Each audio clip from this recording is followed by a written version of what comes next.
सभी पुराने जख्म नए नवेले हो जाते हैं। कभी कभी हम इतने अकेले हो जाते हैं। जब घड़ी में बजते हैं रात के 8 तो न्यूज इंडिया पर होती है सत्य की विजय की बात। सत्य जो कभी झुकता नहीं, कभी रुकता नहीं, कभी कमजोर नहीं पड़ता। नमस्कार, मैं हूं विजय त्रिवेदी। स्वागत है आपका हमारे इस 100% रिसर्च वाली शो सत्य की विजय में। हमारा मकसद आपको रिसर्च के माध्यम से खबर का हर पहलू दिखाना है, जिससे आप अपने स्तर पर खबर का पूरा विश्लेषण कर सकें। राष्ट्रपति चुनाव में हुआ खेल। वोटिंग से पहले कौन हुआ बेमेल? किसका बिगड़ा अंक गणित? 21 जुलाई से पहले जानिए कौन बनेगा राष्ट्रपति। राष्ट्रपति चुनाव की वोटिंग होने में अब महज ही कुछ ही दिन बचे हैं। ऐसे में सियासी पार्टियां अपने अपने उम्मीदवार के पक्ष में समर्थन मांग रही हैं। राष्ट्रपति पद के उम्मीदवार यशवंत सिन्हा और द्रौपदी मुर्मू नेताओं से मिलकर साथ देने की अपील कर रहे हैं। लगातार वो अपने चुनाव अभियान पर निकले हुए, प्रचार अभियान पर। हालांकि 21 जून को तस्वीर जो थी वो 13 जुलाई तक आते आते काफी बदल चुकी है। जो उम्मीदवार शुरू में मुकाबले में दिख रहे थे वो अब काफी पीछे छूटते दिख रहे हैं।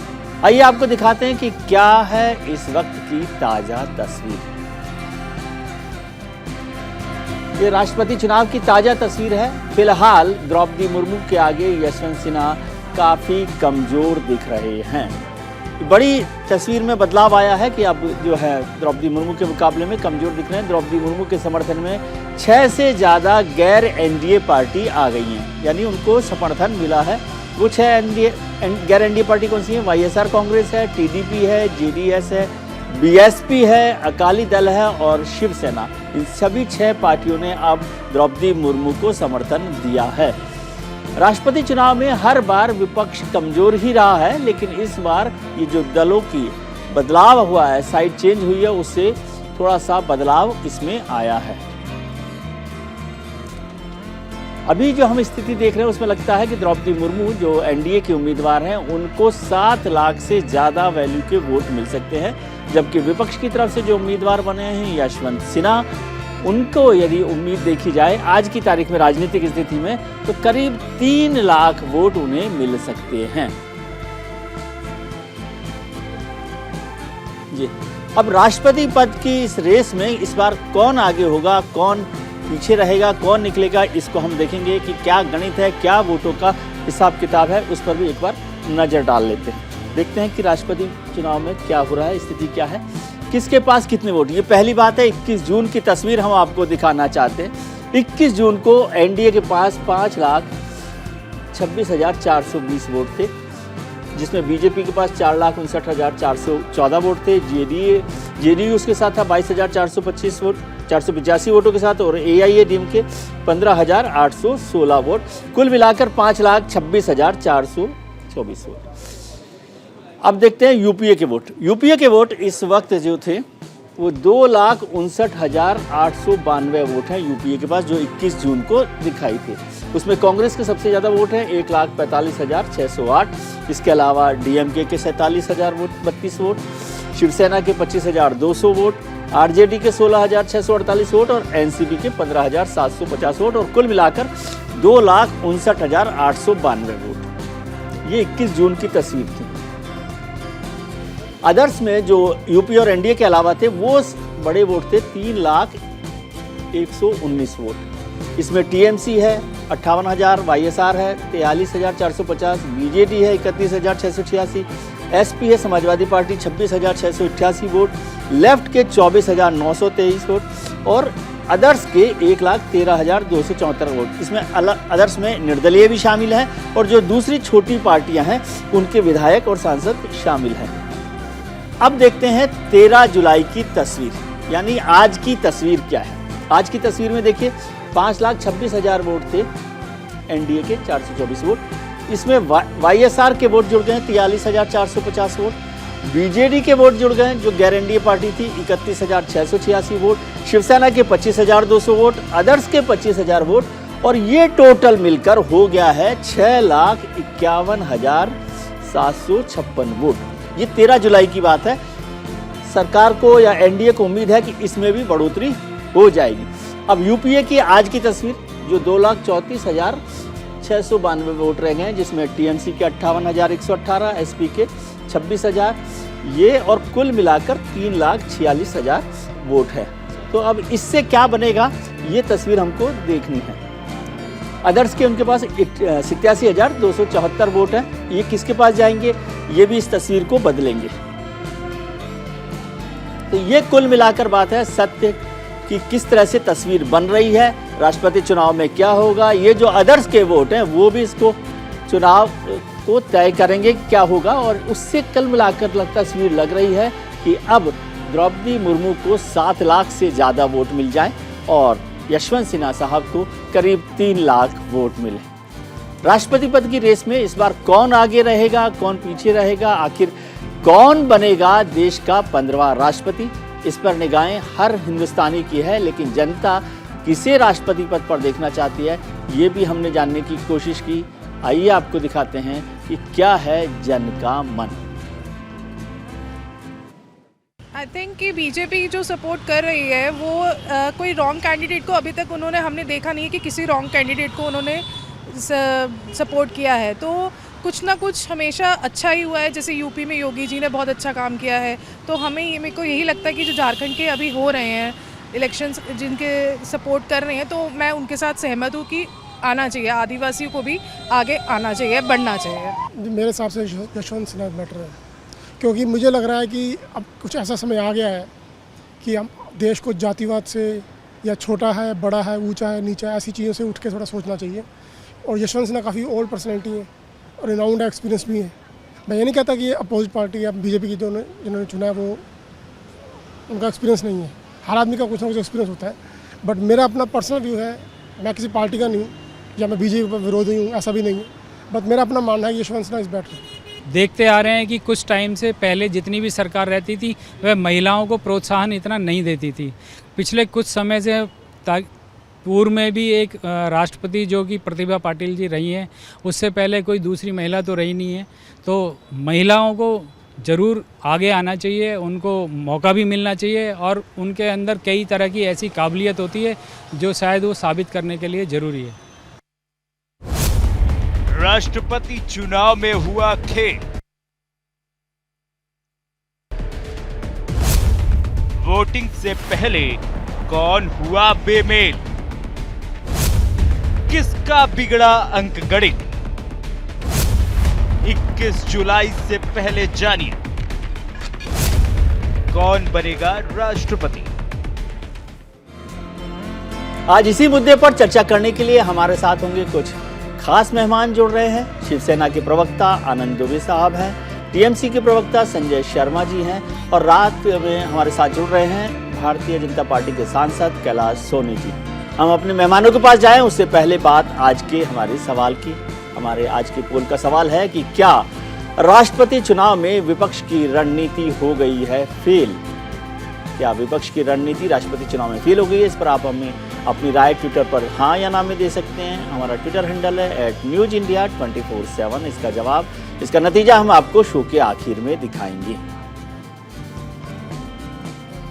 मेहमानों के पास जाएं उससे पहले एक शिवसेना ने जो बड़ा फैसला लिया है उसको भी हम लोग देख लेते हैं। शिवसेना का फैसला आप देख सकते हैं ग्राफिक में कि क्या उससे शिवसेना अपना घर बचा सकती है। उद्धव ठाकरे साहब जो शिवसेना के अध्यक्ष हैं, प्रमुख हैं, उनके साथ अभी 18 सांसद और 15 विधायक हैं, जबकि जो शिवसेना का दूसरा गुट है एकनाथ शिंदे का, उनके पास 4 सांसद और 40 विधायक बताए जाते हैं।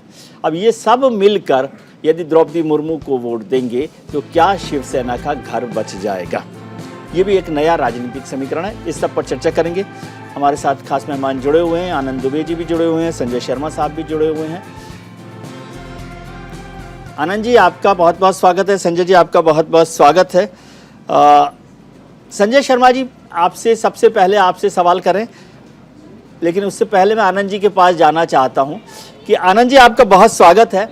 आपको बधाई देना चाहता हूं कि राष्ट्रपति चुनाव का एक बहाना, एक मौका आपको मिला जिससे आप अपना टूटा हुआ घर फिर से बचा सकते हैं। क्या इसलिए आपने मजबूरी में द्रौपदी मुर्मू को समर्थन देने का फैसला किया? विजय जी, हमारी तो स्थिति ऐसी हो जाती है कभी कभी कि एक तरफ कुआं और एक तरफ खाई हो जाती जी है। हम यदि कुछ अच्छा करने जाते हैं तो उस पर भी कटाक्ष हो जाता है, जी जाने अनजाने कुछ गलती कर बैठे तो उस पर भी हो जाता है। देखिए, यहाँ पर विषय सबसे महत्वपूर्ण विजय जी यह है कि एक आदिवासी महिला भारत के सर्वोच्च पद के लिए उम्मीदवार है और हमारे राज्य में आप जानते हैं कि नंदुरबार, चंद्रपुर, गढ़चिरौली, पालघर एक बड़ा एरिया आदिवासी समाज वहाँ रहता है। हमारे बहुत सारे विधायक हैं, सांसद हैं जो आदिवासी समाज से आते हैं जी। उन सब ने एक निवेदन किया आदरणीय पक्ष प्रमुख जी से कि सर, ये बहुत बड़ा पद होता है और पहली बार कोई आदिवासी समाज से उस पद के लिए उम्मीदवार हैं, तो आप जरूर इस पर एक बार विचार करें। जी। उद्धव जी ने कहा ठीक है, मैं एक बैठक बुलाता हूँ और उस पर एक विचार हुआ और कल उन्होंने डिक्लेयर किया कि हमारी एक बहन जो गवर्नर रह चुकी हैं, राज्यपाल रह चुकी हैं और राष्ट्रपति पद के उम्मीदवार। देखिए विजय जी, राजनीति में राजनीतिक दल से ऊपर उठकर भी कभी कभी काम करना। यशवंत सिन्हा जी को जब विपक्षी दलों की बैठक हुई तो शिवसेना यशवंत सिन्हा जी के साथ थी ना। आपने भरोसा दिलाया था टीएमसी को कि आप उन्हें समर्थन देंगे, ये बात सच है कि नहीं है? देखिए, ऐसा है कि हमारे एक नेता सुभाष देसाई जी उस मीटिंग में जरूर गए थे, लेकिन कोई औपचारिक ढंग से ये घोषणा नहीं हुई थी कि हम इन्हीं को मदद करेंगे। चर्चा में हमें शामिल किया गया जी। वो भी कोई चर्चा, अंतिम चर्चा नहीं थी जी। उसके बाद हमने 2007 में भी एनडीए का हिस्सा होते हुए भी श्रीमती प्रतिभाताई पाटिल को सपोर्ट किया। 2012 में हमने यूपीए के उम्मीदवार श्री प्रणब मुखर्जी दादा को सपोर्ट किया। तो ऐसा नहीं है कि राजनीति में जो दल के साथ गठबंधन होता है उसी को आप सपोर्ट करते हैं जी। आप एक स्वतंत्र पार्टी होते हैं और आपको लगता है कि यह उम्मीदवार ज्यादा सक्षम है, यह उम्मीदवार दूरदृष्टि रखता है, तो आप उसको मदद करते हैं। और इसमें मैं नहीं समझता कि हमारे सहयोगियों को कोई पीड़ा होनी चाहिए, वो भी स्वतंत्र हैं जी। उन्हें यदि लगता है उनके विवेक बुद्धि से कि उन्हें कहाँ जाना है, वो स्वतंत्र हैं, जा सकते हैं जी। लेकिन हमारी शिवसेना पूरी तरह से क्लियर है कि हम मुर्मू जी के साथ खड़े हैं और हम ये दावा भी करते हैं कि अगले राष्ट्रपति के रूप में हम उनको देखने जा रहे हैं जी। संजय शर्मा जी, आनंद जी के पास इसलिए आया था कि ताकि एक स्थिति क्लियर हो।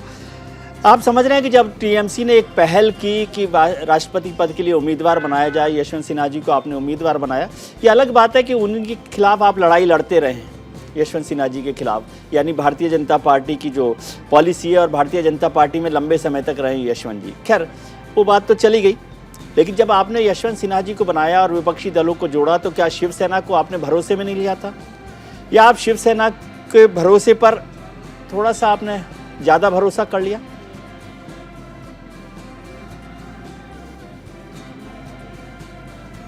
आप म्यूट पर हैं सर, थोड़ा सा अनम्यूट कर लेंगे संजय जी।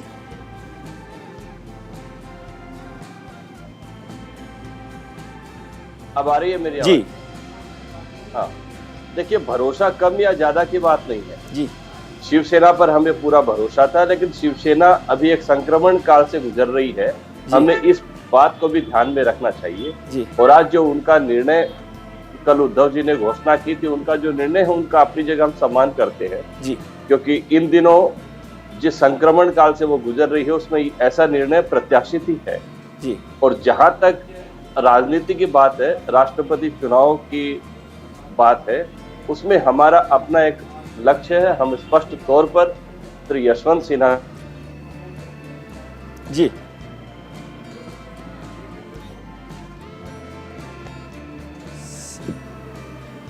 जी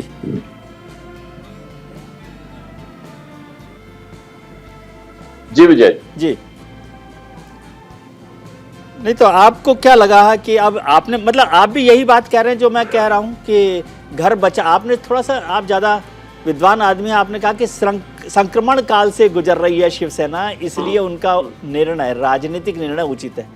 मेरे जैसे जो आम आदमी वो कहता है कि घर बचाने के लिए ये फैसला किया गया, यही आप कह रहे हैं ना?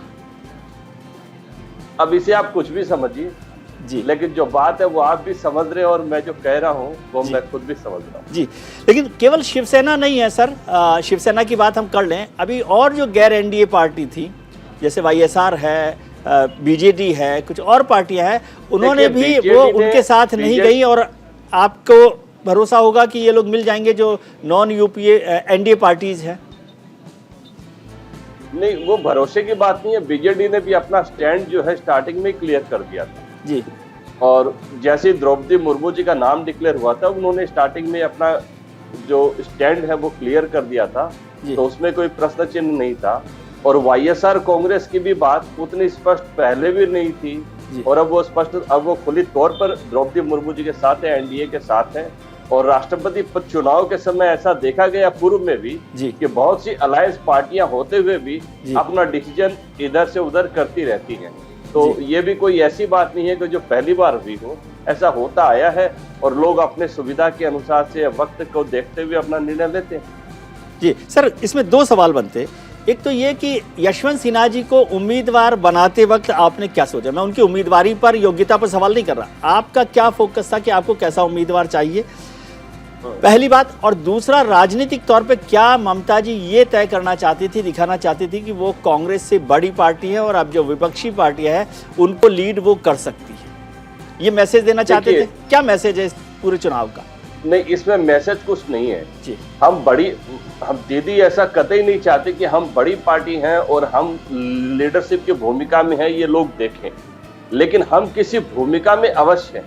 हम ये दिखाना चाहते हैं, हम ये चाहते हैं कि विपक्ष की किसी भी भूमिका में कहीं ना कहीं हम भी हैं। हम अपना जो काम है, अपना जो रोल है, उसे पूरी शिद्दत के साथ करना चाहते हैं।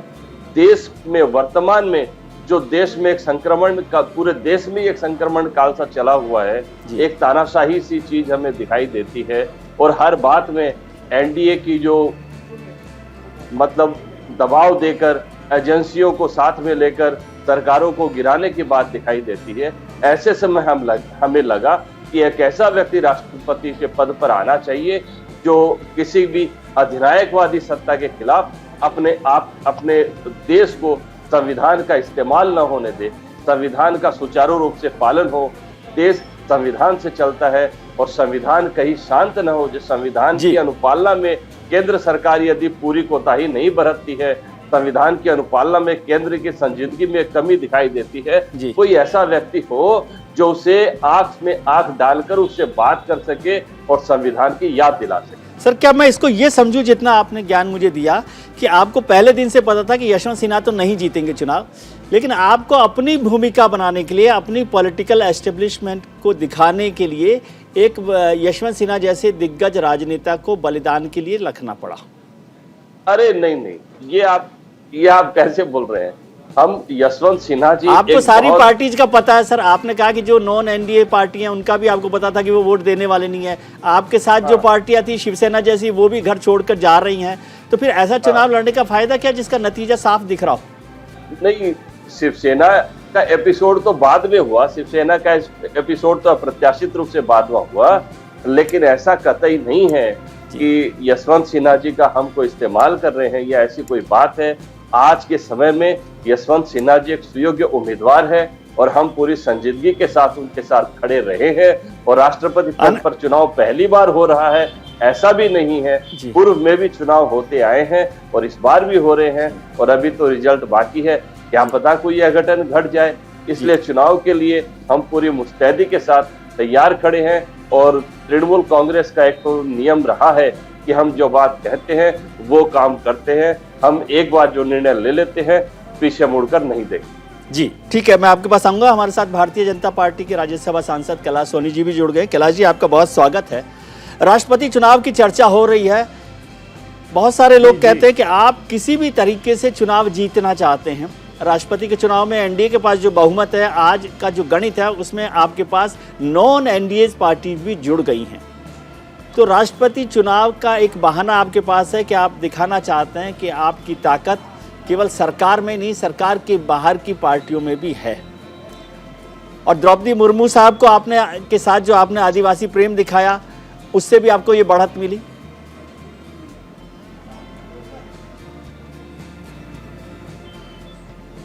देखिए, ये बहुत ऐतिहासिक निर्णय है जी जो राजनीति के मान्य मानदंड हैं उन सब के विपरीत।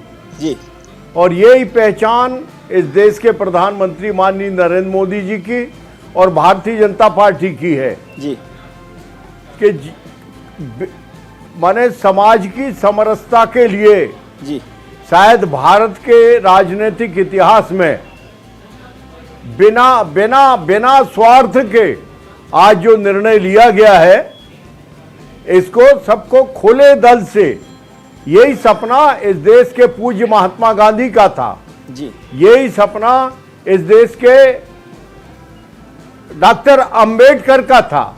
इस सपने को बिना कोई स्वार्थ के केवल एक समाज संगठित समाज खड़ा हो, समाज के सबसे नीचे सबसे पीछे दबे कुचले वर्ग में से लेकर के और योग्यता प्रतिभा को जी जो उनने भी कल्पना नहीं की थी, यही देश को आगे बढ़ाएगा। इसमें जिस तरह के निर्णय किए हैं उसके लिए हम साधुवाद प्रेषित। जी मैं समझ रहा हूं आपकी बात। ये बात ठीक है कि आदिवासी को एक प्रतिनिधित्व दिया गया, महिला को भी दिया गया, इसके लिए भी आप बधाई के पात्र हैं। लेकिन जब आप बोल रहे थे तो आपको वो लोकसभा की 102 सीटें दिखाई दे रही थी जहां पर आदिवासियों का जो वोट है वो दिखाई देता है। खैर इस पर हम चर्चा करेंगे आगे। आनंद जी, छोटी सी बात आपसे चाहता हूं, ब्रेक के पर जाने का वक्त है, लेकिन संजय जी ने जो बात कही वो विद्वान है, उन्होंने कहा संक्रमण काल से गुजर रही है इसलिए। अच्छा इसको छोड़िए, मैं ये पूछ रहा हूँ कि क्या अब पूरी पार्टी एक हो जाएगी? द्रौपदी मुर्मू को जो आप वोट दे देंगे उससे शिवसेना एक हो जाएगी? देखिए, हमारे बारे में किसी की अपनी व्यक्तिगत राय हो सकती है। पार्टी तो टूटी हुई है, ये तो नहीं सब नहीं, ठीक है, पार्टी टूटी हुई है, इसमें व्यक्तिगत राय कहाँ है? लेकिन नहीं, पार्टी टूटी हुई है जी, लेकिन हमारा आत्मविश्वास नहीं टूटा है जी। हमारे कार्यकर्ता कहीं नहीं भागे हैं जी। हमारे 36 लाख कार्यकर्ता जो रजिस्टर्ड हैं जी, जो कार्यकारिणी के प्राथमिक सदस्य हैं, वो कहीं नहीं भागे हैं जी। ये तो देखिए, हर पार्टियों में राजनीतिक संकट आते हैं, हमारे सामने भी एक संकट है। हाँ। हम उससे उबर रहे हैं जी। लेकिन इस राष्ट्रपति के चुनाव का उससे कोई लेना देना नहीं है। हमें एक उम्मीदवार पसंद आया है। हमारे यहाँ आदिवासी समाज के, वनवासी समाज के अधिकतर कार्यकर्ता शिवसेना में हैं। आमसा पडवी, क्या इस सवाल को ऐसे पूछ सकते हैं आनंद जी, क्या इस सवाल को ऐसे पूछा जा सकता है कि भले ही घर की बात नहीं हो, घर बनाने की बात नहीं हो, लेकिन जो संक्रमण काल, बहुत अच्छा शब्द संजय जी ने काम में लिया कि संक्रमण काल से गुजर रहे थे, तो उसकी वजह से सेना प्रमुख, शिवसेना प्रमुख उद्धव ठाकरे पर एक प्रेशर था। नहीं तो अभी तक तो जो मातोश्री में हो जाए वही शिवसेना का हुक्म है। कब होता है कि उधर सांसदों की बात को सुना जाए? विजय जी, कोई जब प्रतिभाताई मातोश्री आई थी या प्रणव दादा के जब समर्थक आए थे जी, तब भी तो यही विचार हुआ था कि नहीं, हम तो एनडीए का हिस्सा है, कहीं एनडीए नाराज ना हो जाए जी। तब भी तो हमने समर्थन किया जी। और देखिए, हम तो 28 साल पूरी जिंदगी एनडीए में ही रहे, ये 2.5 साल छोड़ दें तो हमारे ब्लड में तो एनडीए ही रहा है जी। और टीएमसी हो, कांग्रेस हो, ये तो हमारे साथ एक 2.5 साल 2 साल के लिए कॉमन मिनिमम प्रोग्राम में हमारे साथी बने हैं जी। तो अभी समय लगेगा इनको समझने में हमें जी कि हम संक्रमण से गुजर रहे हैं या हमारी पीठ पर खंजर भोंक भोंक के हमें घायल किया जा रहा है। ये दोनों में बड़ा अर्थ होता है। ठीक है, आपने बहुत गंभीर बात, वो गुजरे नहीं है जी, वो गुजरे नहीं है, इसके लिए वो दर्द उन्हें पता नहीं जी। बहुत गंभीर बात आपने की है, लेकिन इस पर चर्चा करेंगे। वक्त है छोटे से ब्रेक का। हमारे खास मेहमान संजय शर्मा जी, कैलाश सोनी जी और आनंद दुबे जी हमारे साथ बने हुए हैं। बहुत गंभीर चर्चा चल रही है, लेकिन ब्रेक पर जाने का वक्त है। ब्रेक पर जाएं उससे पहले एक बार फिर आपको आज के पोल का सवाल बताते हैं। हमारे आज के पोल का सवाल है कि क्या राष्ट्रपति चुनाव में विपक्ष की रणनीति फेल हो गई है? इस पर आप हमें अपनी राय ट्विटर पर दे सकते हैं। नतीजा हम आपको शो के आखिर में बताएंगे।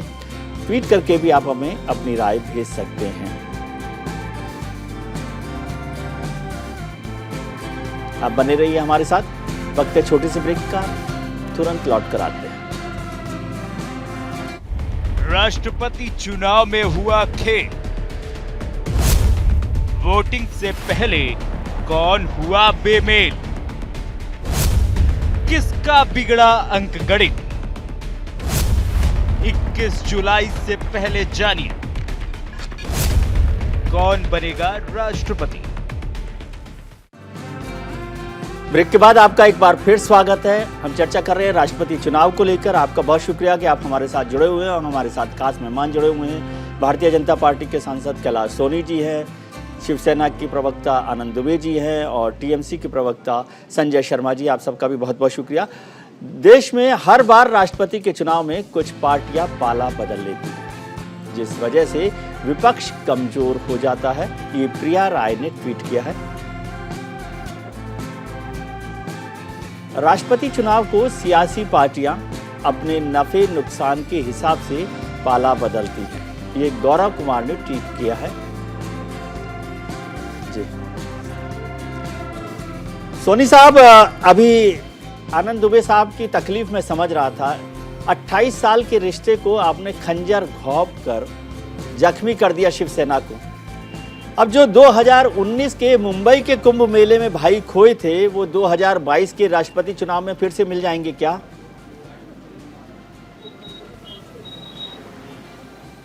सोनी साहब, देखिए उनके शिवसेना के अपने जो भी पॉलिटिकल कंसेप्ट हों, लेकिन देश ने शिवसेना के इस निर्णय को उचित माना है जी,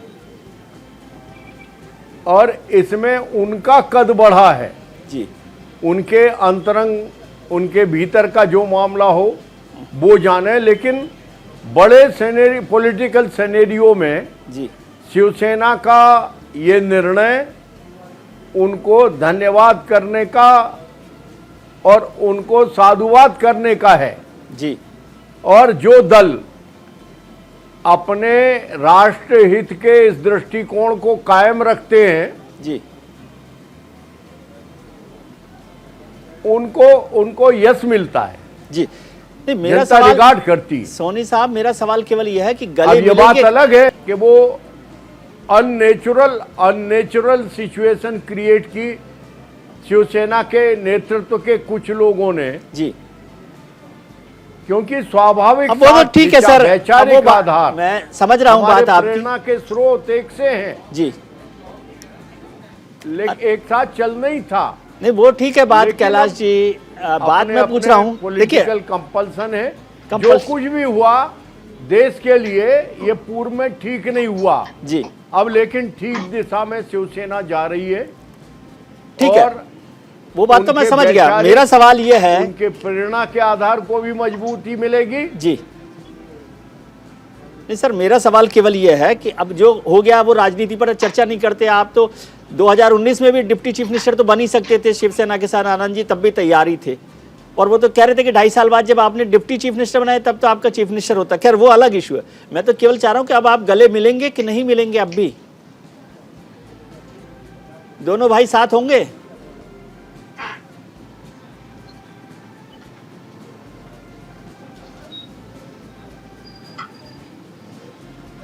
हेलो सोनी साहब तक शायद दोनों आवाज के लिए असमंजस की स्थिति है, अभी कुछ बता पाए जी। इस स्थिति में ये दोनों ठीक है। ही हमारे संजय जी, माननीय आपसे ही प्रवक्ता जानना चाह रहा हूं मैं कि आपने जिस बात का जिक्र किया और संक्रमण काल का जिक्र किया, और आनंद जी ने एक बात का और जिक्र किया 2007 का और 2012 का, कि उन्होंने राष्ट्रपति के चुनाव में तब भी अलग अलग काम किया था। एक बार प्रणब मुखर्जी साहब को दिया था, एक बार प्रतिभा पाटिल जी को सपोर्ट दिया था। मतलब जिस पार्टी में थे उससे, जिस ग्रुप में थे उससे अलग हटकर। तो इसका मतलब क्या आपको पता नहीं था कि एक ऐसी गैर भरोसेमंद पार्टी है जिसका भरोसा नहीं किया जा सकता, कि वो जिस ग्रुप में रहती है उसके साथ नहीं रहती राष्ट्रपति चुनाव में, तो उन पर भरोसा करके आपने अपना कैंडिडेट उतार दिया? पहली बात। और छोटी सी खबर मैं जानना चाहता हूं आपसे, एक चीज और जानना चाहता हूं, आप बता दीजिए। क्या ममता बनर्जी आई थी नॉमिनेशन में यशवंत जी के? देखिए, सिन्हा जी की नॉमिनेशन के समय हमारे राष्ट्रीय महासचिव अभिषेक बंदोपाध्याय उपस्थित थे। ममता जी नहीं थी? और हाँ, दीदी का उस समय कोई और प्रोग्राम पहले से तय था और वो मतलब उनके लिए यशवंत अपने राष्ट्रपति के उम्मीदवार का नॉमिनेशन महत्वपूर्ण नहीं था। यहाँ पर द्रौपदी मुर्मू के साथ प्रधानमंत्री, पार्टी अध्यक्ष, तमाम तरह के नेता, सारे सहयोगी दल, सब लोग मौजूद थे। ममता जी के लिए यशवंत सिन्हा से महत्वपूर्ण कोई और कार्यक्रम था? नहीं, आपकी बात से मैं सहमत हूँ जी, लेकिन फिर भी कई बार ऐसी परिस्थितियां आती है, इसलिए वो खुद नहीं आ सकी, लेकिन हमारे राष्ट्रीय महासचिव श्री अभिषेक बंदोपाध्याय जो हमारी पार्टी का पूरा काम देखते हैं, वो स्वयं वहां पर उपस्थित थे। जी। अच्छा, इसमें एक चीज और जोड़ना चाह रहा था, शिवसेना वाला सवाल तो था ही। अब जो आपको लग रहा है, क्योंकि मैंने सुना कि ममता दी ने कहा है कि यदि पता होता कि सरकार जो है द्रौपदी मुर्मू को कैंडिडेट बना रही है तो वो आदिवासियों के साथ भी नरम दिल रखती हैं और महिलाओं के साथ तो खास तौर से रखती है, तो कुछ मन बदला हुआ है क्या? नहीं, इसमें या दोनों तरफ रहना चाहते हैं आप? नहीं, बिल्कुल नहीं, हम एक तरफ ही हैं और हमारा स्टैंड क्लियर है। लेकिन दीदी ने कहा कि पहले से यदि ये बात सामने आती और उनके नाम पर एक सर्वानुमति बनाई जाती तो दीदी ने आदिवासी समाज के लिए, बंगाल के आदिवासी भाई बहनों के लिए बहुत काम किया है और ये अच्छा लगा दीदी को कि आदिवासी समाज से किसी को आप लेकर आ रहे हैं, और वो भी खासकर जब महिला हो। और द्रौपदी मुर्मू जी का भी अच्छा रिकॉर्ड रहा है। पहले इस पर एक सर्वसम्मति बनाने की कोशिश की गई होती तो हम उसका पार्ट होते, मतलब इसको स्पष्ट कहा है। ठीक है, इसको लेकिन क्या दूसरे तरीके से ऐसे समझा जाए कि ममता दीदी का महिला को लेकर और आदिवासी को लेकर दिल साथ है, लेकिन हराएंगे उन्हीं को?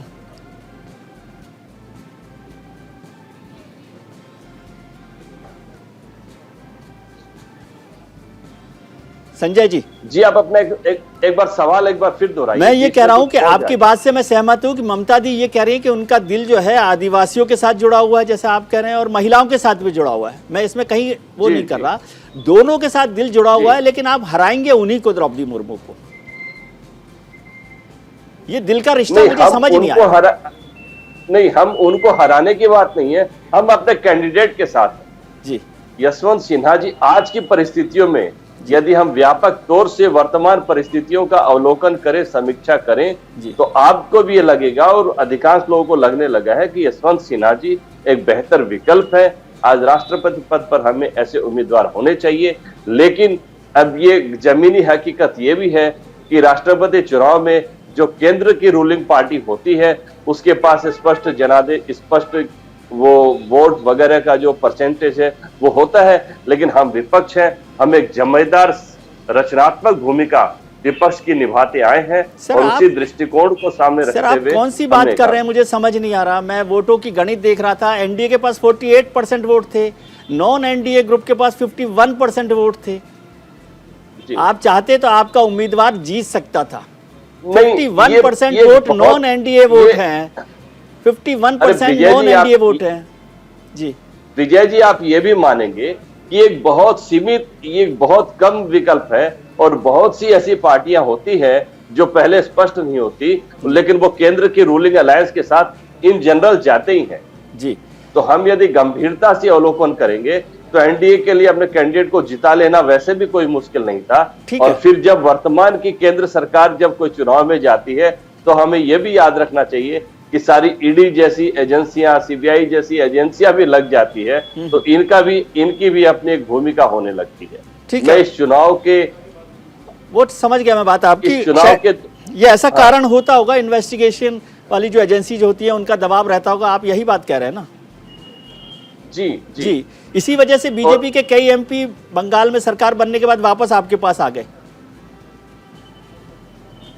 अरे वो तो हमसे गए हुए थे, उनका मन नहीं लगा तो ठीक है आनंद जी, इससे आगे बढ़ते हैं। आनंद जी, मैं आपसे समझना चाहता हूं कि ये जो रिश्ता हुआ आपका, कैलाश जी ने भी धन्यवाद दिया, साधुवाद किया, क्या ये रिश्ता आगे बढ़ेगा? जो 28 साल का रिश्ता था वो थोड़ा सा आगे बढ़ेगा?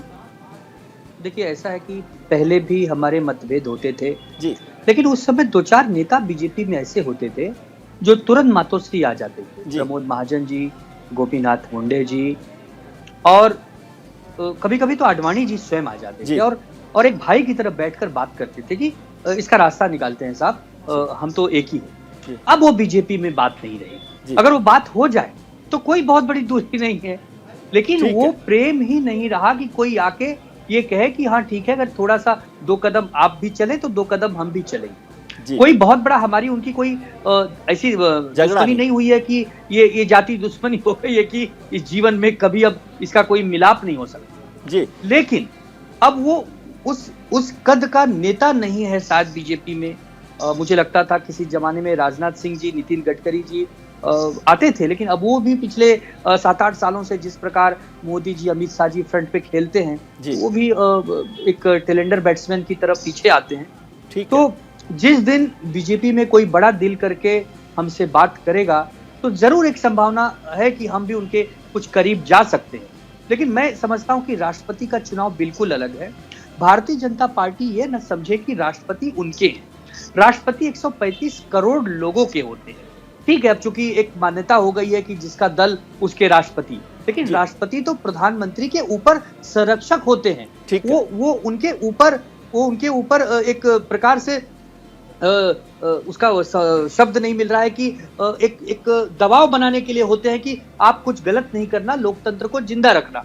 अब ऐसे राष्ट्रपति, चाहे कोई भी राष्ट्रपति रहा हो, एक को अगर छोड़ दें हम अतीत में फखरुद्दीन अली अहमद साहब को, तो बाकी तो सबने अपना कार्यकाल बहुत ही राष्ट्रपति का जो कद है उसके सम्मान के साथ ही पूरा किया। ठीक है कैलाश जी, जो आनंद जी बात कर रहे हैं, क्या आप बाहें फैलाकर, दिल को मनाकर, मतभेदों को खत्म करके शिवसेना के साथ जाना चाहते हैं? एक ऐसा भाई बनना चाहते हैं जिसका इंतजार शिवसेना कर रहे? वो एक शेर है ना कि दुश्मनी जम के करो लेकिन फिर से मिलें तो शर्मिंदा ना हो।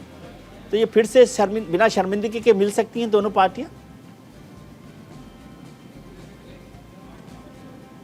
देखिए, बिल्कुल स्वाभाविक रूट यही है, नेचुरल कोलैबोरेशन यही है जी। हमारे प्रेरणा का, हमारी इंस्पायरिंग प्लेट एक है और सारा देश और समाज ये अपेक्षा करता था जो निर्णय आज हुआ है जी, जो अभी जो शिवसेना ने स्टैंड लिया है जी, और जो भी घटनाक्रम हुआ है, ये उनके भी लंबे जीवन के लिए बहुत ठीक है जी। और हमारा ये कहना है कि राष्ट्र का भी अपना एक दृष्टिकोण होता है जी, इस समाज की, इस देश की। अब हमारा बहुत परिपक्व जनतंत्र हो गया है जी। हम आजादी का अमृत महोत्सव मना रहे हैं जी सर। जनता की नब्ज को समझने की जरूरत है जी, और शिंदे साहब ने इसको समय के पहले समझ लिया। इसके अलावा कोई रूट नहीं है जी, स्वाभाविक रूट हमें साथ चलने का है। ठीक है, ठीक कोई मजबूरी में हम साथ नहीं चले जी। यही रास्ता है देश में उन्हें मुकम्मल होने का। ठीक है, और हमारा तो एटीट्यूड जो है वो देश बनाने का है जी।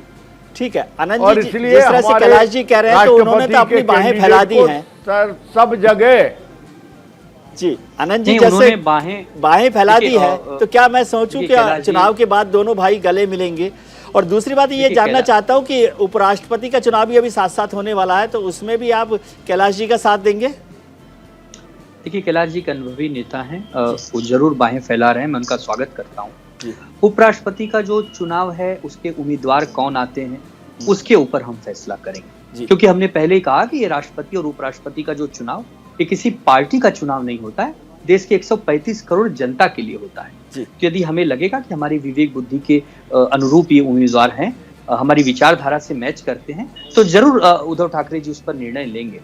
और नजदीकियां विजय जी ये कभी भी राजनीति में हो सकती हैं, संभावना हमेशा जिंदा रहती है। अगर संभावना ही मर जाएगी तो लोकतंत्र में हमारा संगठन कितना दिन चलेगा वो कुछ कह नहीं सकते। तो इसके लिए उम्मीद पर दुनिया है और हम तो पॉजिटिव सोच रखते हैं, हम देश के विकास में योगदान दे सकें, महाराष्ट्र को आगे बढ़ा सकें, हम तो यही उम्मीद रखते हैं। ठीक है। अब 2.5 साल से हम किसी और विचारधारा के साथ थे, लेकिन पूरी जिंदगी तो हम एनडीए के साथ रहे। अब वही कह रहा हूँ कि पूरी जिंदगी भी किसी को दे दो तो भी कम हो जाए। तो ठीक है, समझ गया मैं, आपकी भावनाएं समझ गया। आपको बहुत शुभकामनाएं, किराए के घर से वापस अपने पुराने घर में आ जाएंगे, इसके लिए हमारी शुभकामनाएं। हालांकि संजय जी बहुत निराश हो रहे हैं आपके इस प्रेम से। संजय जी, आपने कहा कि राष्ट्रपति चुनाव के लिए तो हो गया, अब उपराष्ट्रपति का चुनाव भी हो रहा है, वहाँ तो और वोट बैंक बहुत क्लियर है। करीब करीब मुझे जो गणित समझ में आ रही है उसमें 500 वोट 700 जो 45 वोट वो 545 और 245 करीब करीब 800 वोट में से 500 वोट एनडीए के पास है। तो क्या आप चाहेंगे कि उपराष्ट्रपति सर्वानुमति से बन जाए, या वहां पर भी आप चाहेंगे कि एक लोकतांत्रिक व्यवस्था का जो ड्रामा है वो किया जाए और फिर एक कैंडिडेट खड़ा किया जाए, एक और बलिदान दिया जाए?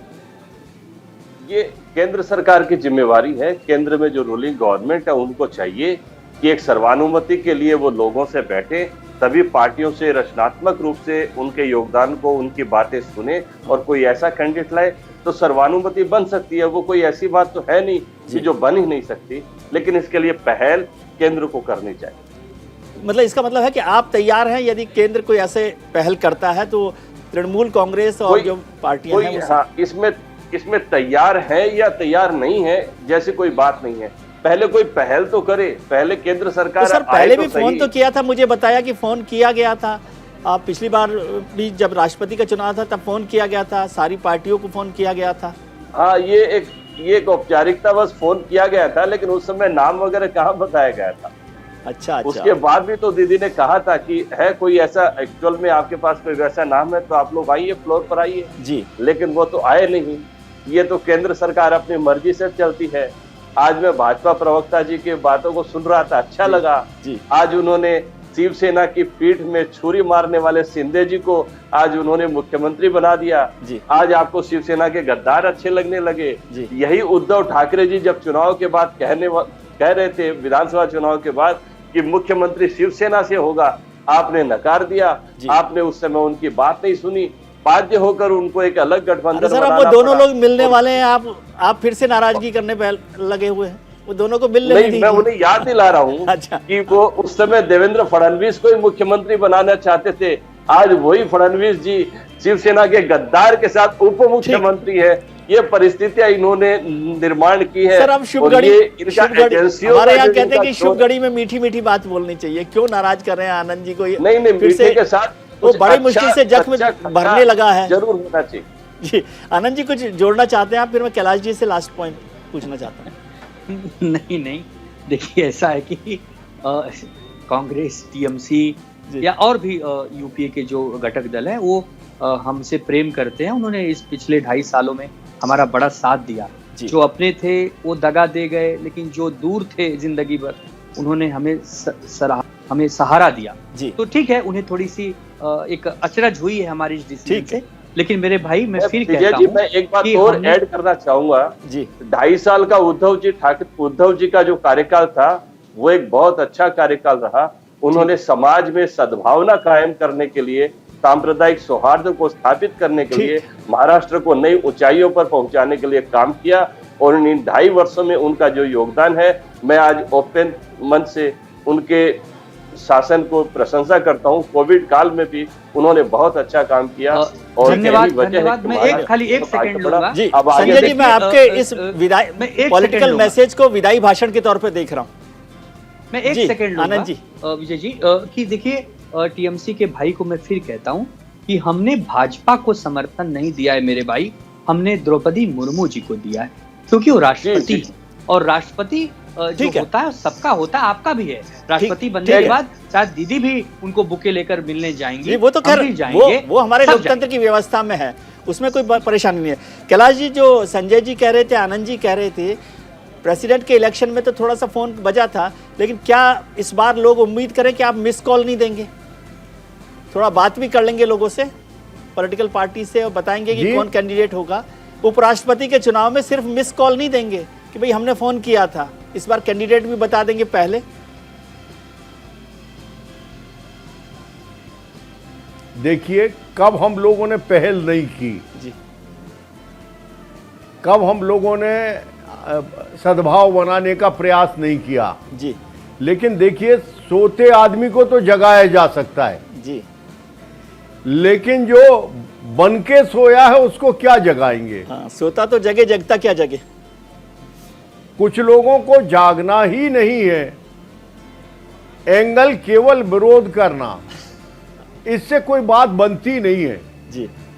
कुछ तो इश्यूज होंगे देश के, कुछ तो मुद्दे होंगे देश के जी, कहीं तो कोई हमारा पॉजिटिव एटीट्यूड जी ठीक मुद्दों पे, और यही डेमोक्रेसी की मानदंड है, मर्यादा है, खूबसूरती भी है। और यही इस देश में अटल जी ने सिखाया है जी, कि अपोजिशन का भी रोल क्या हो। ठीक है सर। लेकिन समाज अटल और जी की राष्ट्र सीख से तरफ बढ़ भाजपा के चल कहाँ रही है डेमोक्रेसी में और इस देश में कुछ और नहीं है। चलिए सर, ठीक है संजय जी, ठीक है, बहुत अच्छी बात आपने की है। और आप सभी मेहमानों का बहुत बहुत शुक्रिया, संजय जी, आनंद जी और कैलाश जी, आपका, और बहुत शुभकामनाएं। हम चाहते हैं कि लोकतंत्र की खूबसूरती भी बनी रहे और मजबूती भी बनी रहे। आज हमने शो की शुरुआत में आपसे पोल के लिए एक सवाल पूछा था कि क्या राष्ट्रपति चुनाव में विपक्ष की रणनीति फेल हो गई है। इस पर 82% लोगों ने हाँ के पक्ष में अपना वोट दिया, लेकिन मतलब कि 82% लोग समझते कि हाँ विपक्ष की रणनीति फेल हो गई है। वहीं 18% लोग इसके पक्ष में नहीं दिखाई देते। आपने राजनेताओं की बात सुनी, हमारे पॉलिटिकल गेस्ट की बात सुनी, जनता की बात सुनी। अब छोटी सी बात मेरी भी, यानी विजय भी। तुम ठहरो क्योंकि किसी और को आगे बढ़ना है। दौड़ना तो चाहता हूं लेकिन अपने बंधे पैरों से लड़ना है।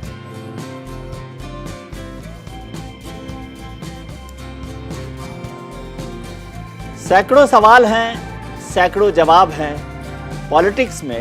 पॉलिटिक्स का लेवल भी बेहिसाब है। जीत की क्षमता ममता के आगे कमजोर हो गई है।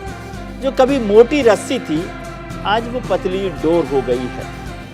बादल हूं मैं, चुनावी मौसम में मुझे भी फटना है। तुम ठहरो क्योंकि किसी और को आगे बढ़ना है।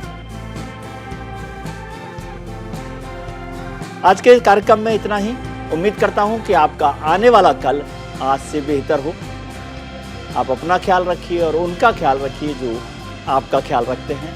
नमस्कार, शुभ रात्रि, शब खैर।